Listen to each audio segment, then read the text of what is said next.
కడప జిల్లా మైదుకూరు కర్నూలు జాతీయ రహదారి ద్వారకానగర్లో ఉన్న హజరత్ ఖ్వాజా మహమ్మద్ అల్లాబకాస్ షా చిష్టి ఉల్ ఖాద్రీ ఉర్సు ఉత్సవాలు సమీపీర్ హజరత్ మహమ్మద్ షా అబ్దుల్ హక్ బాదుషా ఖాద్రీ చిష్టి ఆధ్వర్యంలో ఆదివారం ఘనంగా నిర్వహించారు. ఈ కార్యక్రమానికి పొద్దుటూరు టీడీపీ నాయకులు ముక్తియార్, ద్వారకానగర్ మాజీ సర్పంచ్ హజరత్ రెడ్డి, మైదుకూరు మాజీ సర్పంచ్ నీలిమ దస్తగిరి తదితరులు పాల్గొన్నారు.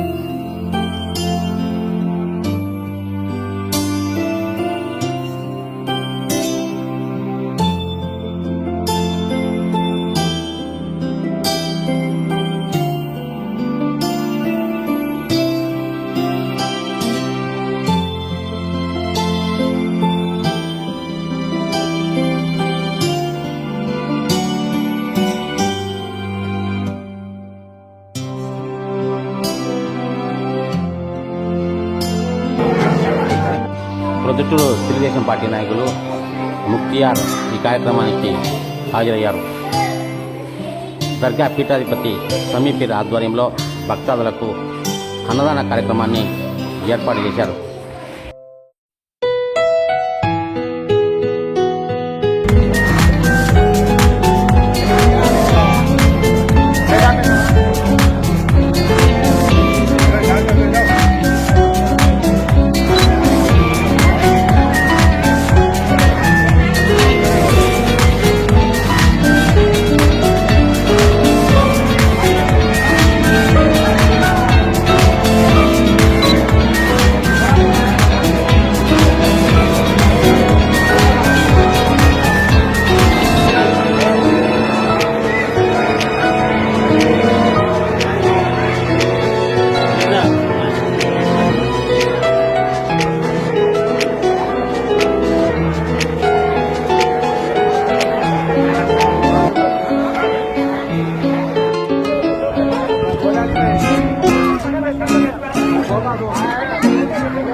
अल्लाहुम्मा सल्ली अला मुहम्मद या रब्बी सल्लु अलैहि वसल्लम।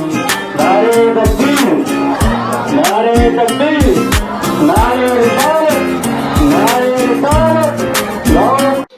ఉరుసు ఉత్సవాల్లో భాగంగా జెండా ఆవిష్కరణ కార్యక్రమాన్ని ఈ సందర్భంగా నిర్వహించారు.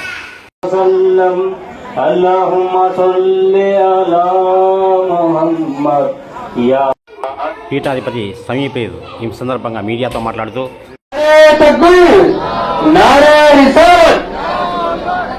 అల్లాహుమ్మా సల్లి అలా ముహమ్మద్ యా రబ్బీ సల్లు అలైహి వసల్లం.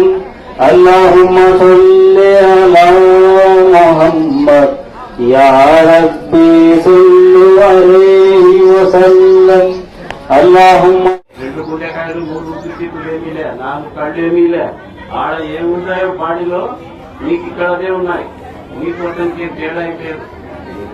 అదృష్టం ఇలా ఉంది. దీనిని కాపాడుకుంటే ముందు జన్మలో అభివృద్ధి పోతుంది. ఇప్పుడు ఇక్కడ పోయినావా రాబోయే జన్మలో ఇబ్బందులు పడతావు అని ఆయన ఎంతో ఇదిగా ఆశించబడింది.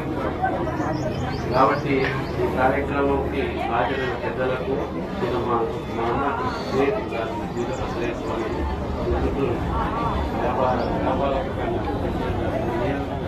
ఇది చేసిన ఆయన అవమానిస్తాము. కానీ వచ్చారు, మనం ఇలాగో వచ్చారు. ఆయనకు మన విజయ్ రాఘవరెడ్డి స్వామికి, మన విజయ్ రెడ్డి స్వామికి, బీజేపీ నాయకులు బాలరాజు గారికి, నీలిమ దస్తగిరి గారికి, అందరికీ మా ఆశ్రమం తరఫున కృతజ్ఞతలు తెలియజేస్తూ ఈ మహానీయులు మనం ఎవరి మాట వింటే వాడే మనకు ఎవరి మాట వింటే వాడే మనకు. ఉదయం నుంచి సాయంత్రం వరకు పని చేసి సారాయి తాగినంత దోషం చేసి ఏమవుతుంది, సాయంత్రం తాగేటప్పుడు సారాయి. అదే గురు సాంగత్యంలో ఉంటే ఉదయం నుంచి సాయంత్రం డబ్బు సంపాదించి డబ్బు ఏమవుతుంది. ఇది మరి గురువు ఎట్లా తయారవుతాడు అనే దాన్ని గురు చేతులలో వాక్యాలు వస్తాయి. మనం చెప్పేది కాదు, గురు చరిత్ర చదవాల్సిందే. గురు చరిత్రలో ఏమవుతుంది, 200 సంవత్సరాల కిందటి గురువు ఆయన. అప్పుడు 200 సంవత్సరాలు ఎలా ఉంటుంది, అంతా అడుగులే. ఏంటి మైసూరు పోవాలంటే మొత్తం అడిగే, వీడికి ముందుకు పోవాలంటే మధ్యలో అంతా అడిగే కదా కంపచేస్తారు. అప్పుడు అతను గురువు దగ్గర బ్రహ్మని తెలిసి అలా ఊళ్ళో ఉంటాడో తెలుసుకుని ప్రయాణం మధ్యలో ఏమవుతుంది, అడుగు వస్తే అందరూ పులి గాంధీ శబ్దం కానీ పులి శబ్దం వచ్చింది. ఏది గబగబా చెట్టెక్కి చూస్తే శబ్దం ఏమైతే వస్తుందో ఆ వైపు ఒక ముసిలి వ్యక్తి సింహం మీద కూర్చొని కట్టెల మూక సింహం మీద పెట్టి ఆ పాముతో దాన్ని కొడుతున్నాడు. దాంట్లో కొడతాం కదా, అతన్ని చూసినాడు. ఇదే ఇలా ఉంది, భయపడి గమ్మన్నట్టు అతను పోయినాక ఆయన ఊళ్ళోకి పోయి ఫలానా వెళ్ళేటండి, ఫలానా అదే స్వామి అడిగిలో అదే ఆడిపోతే ఇంట్లో తిప్పి పడుతుంది, భార్యకి ఇస్తాను దానికి అన్నాడు. అది ఇది ఏమేమంటారు, ఏం సంపాదన లేదు, అది లేదు, ఇది లేదు, దీనికి చూడండి సాయంత్రానికి లేదు అంటారు.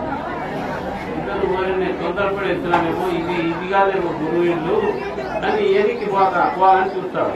అతను నాకే తెలుసుకుంటే చూస్తేనే ఆ గురువు మొక్క మీద మంచి తెలుగు పోయింటారు, తెలుగులో మొగానికి వేసి కొట్టింటారు. ఆ చూసుకుంటే చూస్తే ఇతనే అతను.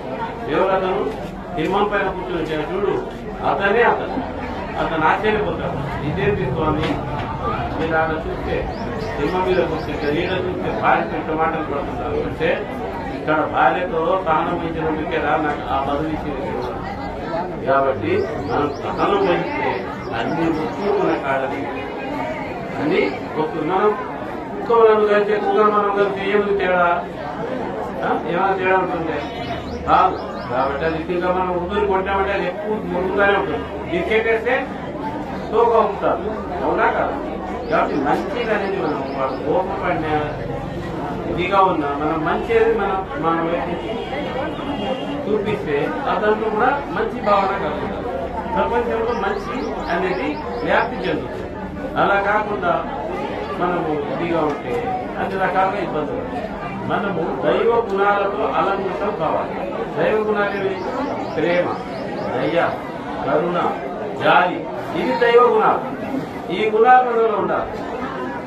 రాక్షస గుణాలు ఏమిటి, ఈర్ష్య, ద్వేషం, అసూయ, పగ, దౌర్జన్యం, ఇవి రాక్షస గుణాలు. అవి రాక్షస గుణాలు తెలుసుకొని మనము ముందుకు పోవాలంటే ఎలా అవుతుంది, ఇక్కడేమో జరిగిపోతుంది అని అక్కడే. ఇంకా రెండో విషయం, గురువుకి శత్రువులు ఎక్కువ. గురువుకి శత్రువులు ఎవరు, మాయ. గురువుకి శత్రువులు ఎవరు, మాయ. మాయ చీకటిలో తాడు పాము మాదిరి కాలం కదా, మన సంకల్పం ఏదుంటే అదే కానప్పుడు. కాబట్టి గురువును ప్రతి తూరి పరీక్షించే కూడా దేవుడు గురువుని ఎదురంటే పరీక్ష కష్టపడి పరీక్షలాంటి పాపకాంతి మనకి ఏ ఉపయోగం ఇవ్వదు. గురువు కూడా అంతే, అన్ని రకాల అవమానాలు, అన్ని రకాల ఇవి అన్ని పొందిన తర్వాతే మనకి ఆ గౌరవిస్తారు, సహనం వహించాలని చెప్పాలి. నీకు ఇందు మంతచావు, ఇంత తీర్లు మంతచావు అంటారు. అంటే నీకు గౌరవించేది నేనే, దేవుడు తప్ప ఉంటారు. నీకు అవమానపరిచేది నేను, నీకు గౌరవించేది నేనే, నీకు అవమానపరిచేది నేను. అయితే ఈ రెండు జరిగినప్పుడు ఏం చేయమన్నాడు, గౌరవించినప్పుడు దాన ధర్మాలు చేసి నాకు కృతజ్ఞత చెప్పమన్నాడు. నీకు అవమానపరుస్తా, అప్పుడు సహనం వహించు, వీళ్ళల్లా మాట్లాడి సహనం వహించు, నా యొక్క కరుణ కటాక్షాలు కోరుకున్నాను. కాబట్టి మనము సహనం వహించి అన్ని సాధించాలి. ఉదాహరణకి మనకు కష్టాలు మన రైలు వస్తాం కదా, మా గురువులే అయిపోయినది కష్టాలు ఉంటాయి. నాకు కష్టం లేదు, తండ్రి మన దగ్గర చిన్న ఇస్తాను, నాకు ఫైనాన్స్ మ్యాటర్గా ఏం లాస్ ఏం ఇబ్బంది ఎప్పుడు లేదు. اللهم صل على محمد يا ربي صل عليه وسلم. మరిన్ని వార్తల కోసం మా ఛానల్ను సబ్స్క్రైబ్ చేయండి.